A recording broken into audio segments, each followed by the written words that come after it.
حضرت جلال الدین رومی رحمۃ اللہ علیہ فرماتے ہیں کہ ہر فرد کسی خاص مقصد کے لیے پیدا ہوتا ہے اور اس مقصد کے حصول کی خواہش پہلے ہی اس کے دل میں رکھ دی جاتی ہے۔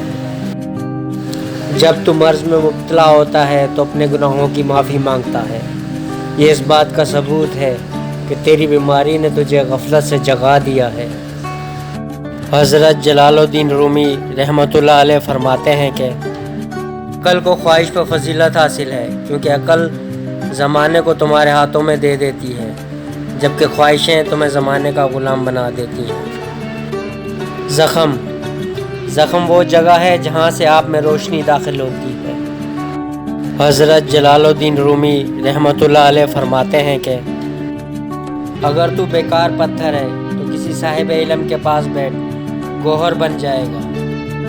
تھوڑی دیر کے لیے قبرستان جا اور خاموشی سے بیٹھ اور ان بولنے والوں کی خاموشی کو دیکھ۔ حضرت جلال الدین رومی رحمۃ اللہ علیہ فرماتے ہیں کہ اپنی آواز کے بجائے اپنے دلائل کو بلند کیجیے۔ پھول بادل کے گرجنے سے نہیں، برسنے سے اگتے ہیں۔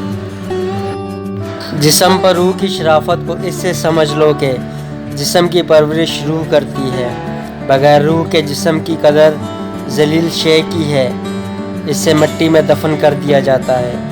جسم کی وسعت 2 گز سے زیادہ نہیں ہے، لیکن روح کی پہنچ آسمانوں تک ہے۔